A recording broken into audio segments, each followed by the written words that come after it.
Oh, it's already out. You can go. ADP releasing some new jobs data. We need this data point. For the first time, Joe, this is a totally new series.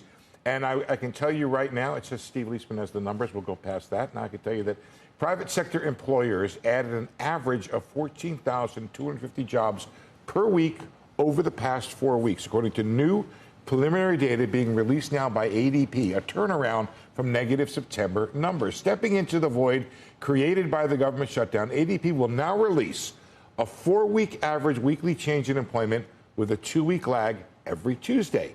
Today's number is the 4-week average that ends October 11th, hence your 2-week lag. Neela Richardson says, quote, ADP's near real-time employment data released weekly will now provide an even clearer picture of the labor market at this critical time for the economy, providing a dynamic view of job creation and loss at an unprecedented level of weekly detail. So here we go. The 14,250 increase suggests monthly job growth totaled around 55,000 for the 4-week period. And that compares with the NER, the National Employment Report, loss of 32,000 reported in September.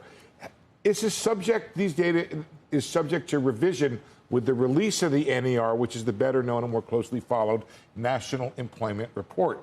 That report measures the monthly change in job growth during this reference week, or the week that contains the 12th of the month, and provides more detail. All we're going to get now is this 4-week average and how it changes every week so we can watch it.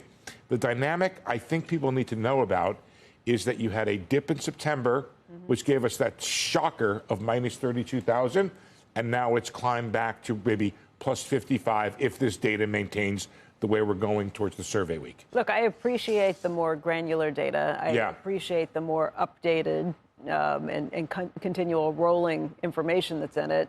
It's going to be a little more complicated, though, to try and compare it to the government payrolls as this works. I mean, obviously, you do the math. It's 56,000. You said it was about 55,000 if you multiply it by 4. But we're going to be getting it on a weekly or on a biweekly basis? We trade high frequency for volatility, right? If you get it every week or you get it every hour, right? If you look at the market every hour and you want to know what it did, you know, as a curtain raiser on what happens at the end of the day, you don't know it, right? So we're going to get a little volatility in this number. Weakening or not? What's that? Are we weakening or not? Strengthening. I think it came back.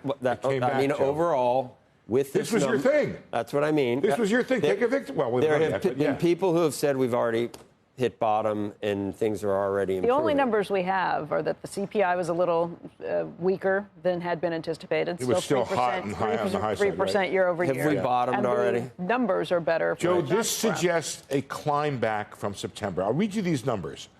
Minus 18K, minus 7,500, minus 10. That's all, minus 1.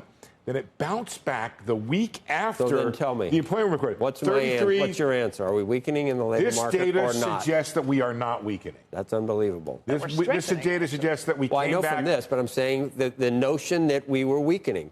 Do we? Well, let me answer it two ways. I know we got to go. We are definitely going to have a lower run rate on jobs because of what happened, I think, on the immigration and deportation side.